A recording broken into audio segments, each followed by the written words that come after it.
adlaw mga ka-PSA ug mga katawhan sa Davao de Oro. Welcome sa atong pinakaunang monthly update sa PSA Bulawanong Balita. Kini ang segment diin atong hisgutan ang mga importanteng kalihukan o serbisyo nga gibuhat sa PSA Davao de Oro.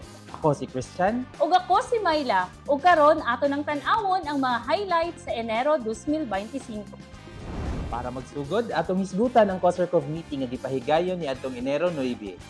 Correct, Christian. Kini usa ka mahinungdanong meeting sa PSA kauban ang mga municipal civil registrars sa nagkalain-laing munisipyo. Kini gipanguluhan ni MCR Marvin Ilaha sa LGU ni Bataan aron mas mapaligyon ang civil registration and vital statistics dinhi sa Davao de Oro.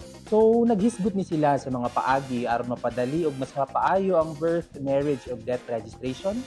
Sakto kaayo, Christian, og dili lang kana, ilasab gidiskusyonan ang additional guidelines on pre-marriage orientation and counseling or PMOC program. Kini ang mga guidelines nga gibuhat aron mas mapaayo ang proseso ug kalidad sa pre-marriage orientation ug counseling nga gikinahanglan sa mga magtiayon nga magpakasal. Niadtong Enero 16, nagpagawas ang PSA sa atong December 2024 inflation report sa Davao de Oro. Unsa may resulta, Mayla? Taas ba o ubos ang inflation rate? Sumala sa datos, ang inflation rate niadtong December 2024 kay niubos ngadto sa 0.8 gikan sa 1.6 kaniadtong November 2024. Ang pagpunod sa inflation rate sa Davao de Oro nagpakita sa paghinay sa pagtaas sa presyo sa mga palaliton nga positibo alang sa konsumante ug negosyo sa probinsya.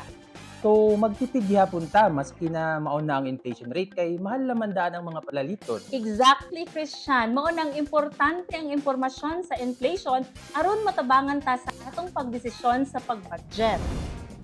Sa laing bahin, nahitabo ang usa ka technical rights shop upan sa PSA publication team ni adtong Enero 23 hangtod 24. Correct, Christian. Kini usa ka in-house training para mapalambo ang atong statistical reports ug publication.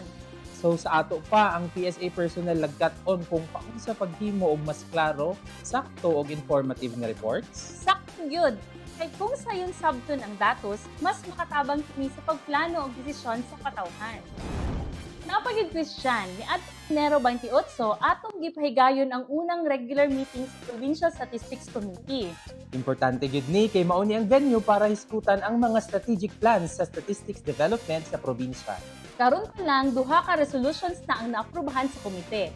Ang unang resolution mao ang pag-awhag sa mga ahensya sa gobyerno, lokal nga panggamhanan, pribadong sektor ug akademya sa pagsuporta sa selebrasyon sa 35th Civil Registration Month sa Davao de Oro nga ginapahitabo na karong bulana. Mao gyud. Ug ang ikaduhang resolution mao ang pag-awhag sa mga ahensya sa gobyerno, lokal nga panggamhanan, pribadong sektor, akademya ug publiko sa pagsuporta ug pag-apil sa pagpatuman sa regular nga mga statistical survey sa Philippine Statistics Authority.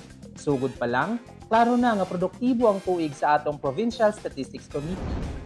Finally, ni adtong Enero 30, atong PSA personnel nakapaminaw sa usa ka session on basic customer service. Nganong importante man ni, Mayla? Tungod kay kada adlaw nagaatubang sa katawhan, dapat kabalot ta kung unsaon pagserbisyo nga hapsay, matinahuron ug epektibo. Sakto gyud. Ang maayong customer service nagpakita sa atong dedikasyon sa publiko. Sus, grabe, Mayla. Daghan ditag nabuhat sa bulan sa Enero. Ug mas daghan pa gyud ang atong buhaton sa sunod nga bulan. Busa, ayaw mo kalimot sa pag-follow o pag-subscribe sa PSA Davao de Oro para ma-update mo pirmi. Salamat kayo sa pagpaminaw. Kita-kit sa sunod nga episode. Ako si Myla. Og ako si Christian. Og Og kini ang PSA Bulawanong Balita.